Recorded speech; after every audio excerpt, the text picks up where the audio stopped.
Hey guys, today's Sunday. Beautiful day. It's also April 22nd, 23rd, something like that. The reason why that date is important is because in my area, that's the last frost date on average. But there can be a frost into the beginning of May.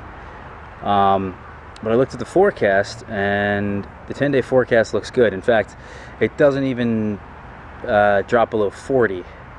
So, in fact, this whole past month of April really has never dropped below 32.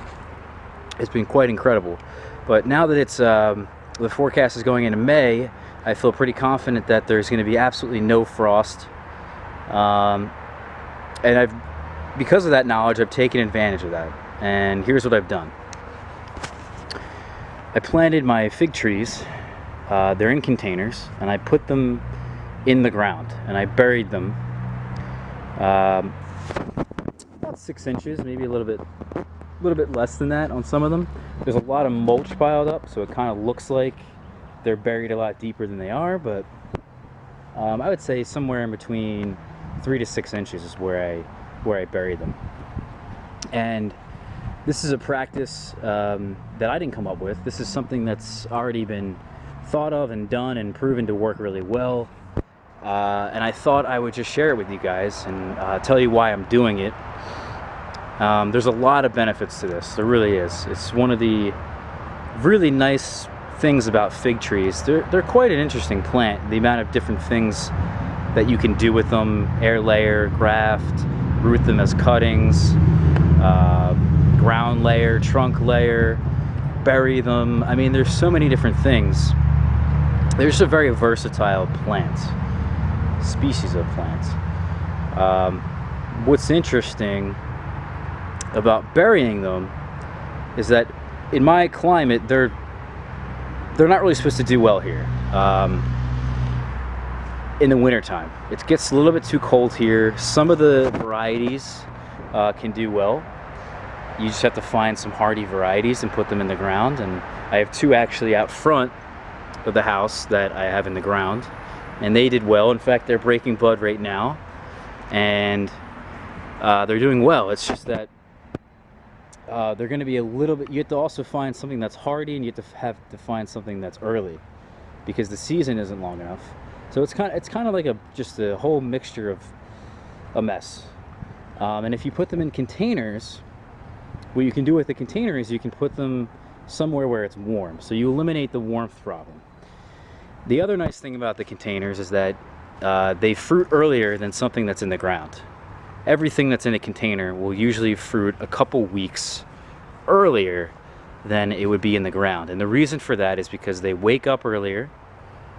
Because if you think about it, the reason why things wake up in the ground, if you look behind me here, if you look all around me, the trees that are in the ground are all awake.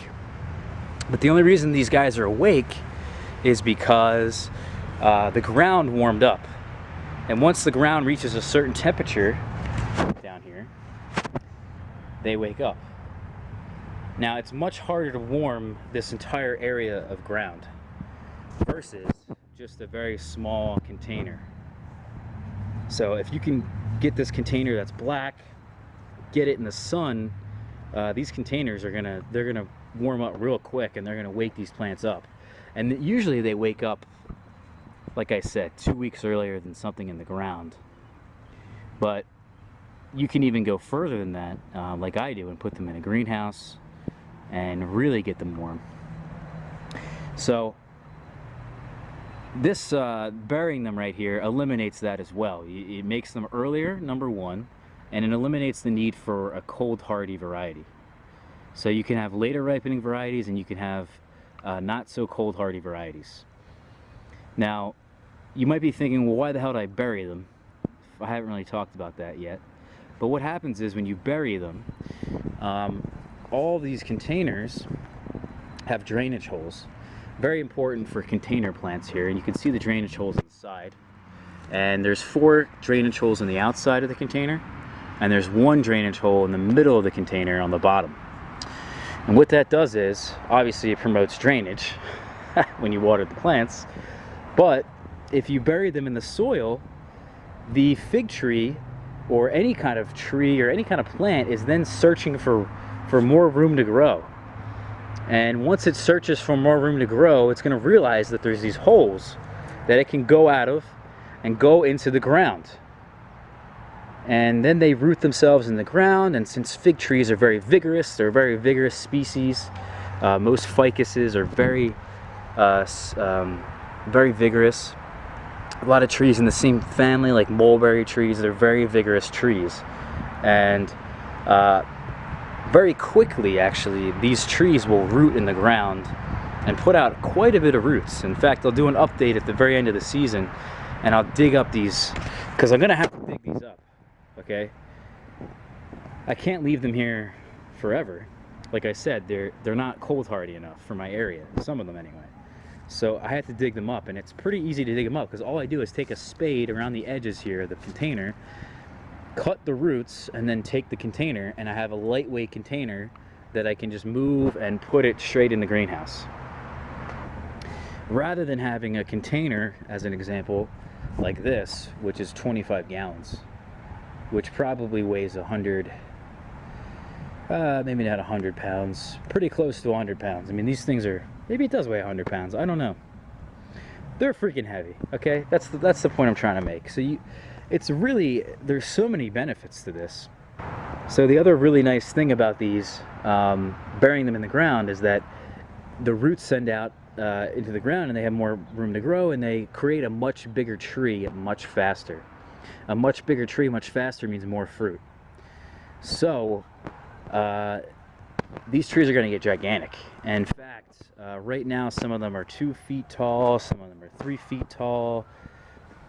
They're probably the taller ones, or maybe the more vigorous, and maybe the more well-rooted ones currently, will probably reach 8 feet tall. They'll probably grow, I want to say, at least 5 feet, and dare I say they'll even grow more than that.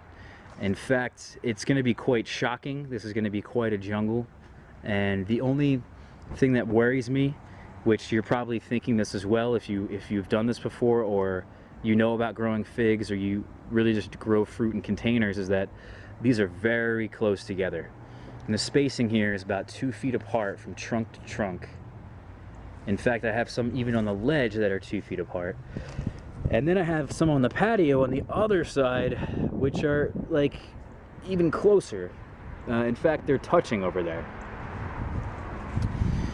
But this is kind of an experiment to see how close I can get these guys together. It's also in part just me trying to evaluate certain varieties and see how well they do here, see how well they taste. And at the end of the season, I'm probably going to be getting rid of, selling, or using as rootstock for next year about 50 different trees, of fig trees for sure. I know I say this now, 50 trees, but I mean it. And I'm going to need to get rid of some. So that, that's what I'm doing here. Is it's quite an experiment, the whole thing. I know this works, burying them. I know the benefits of it. In fact, I did this myself by accident last year. I had a tomato plant. I had a couple tomato plants. I had a couple pepper plants in containers last year, and I put them on the ground. I didn't put them on the patio. All of my container plants are on the patio. None of them are on the ground, and partly because it actually heats up the container more, but also because if I put them on the grass, it'll kill the grass. But some of them I actually put on the grass last year, and they rooted, the tomato plants and the pepper plants rooted into the ground. And they got massive. They got very vigorous. It was as if they were in the ground. And that was quite late in the season. So I'm really interested to see how vigorous these are going to be, how much fruit I'm going to get off of these versus probably some of these other well-rooted containers on that ledge, So it'll be interesting. I can compare the varieties on the ledge to the varieties in the ground and see how much more production I got out of it, and also see how much more vigorous they were. So that's just something I wanted to share with you guys, and you know, I like to encourage you guys to do things, and this is one of those things I think you guys should give a try, especially if you have some fig trees or maybe some mulberry trees in containers. I'm sure other trees, it can work with other trees as well. So yeah, I hope you guys learned something, and I hope you guys are gonna try this, and I'm gonna give you guys an update, and you're gonna be amazed, I think. So yeah, thanks for watching, and have a good day, everyone.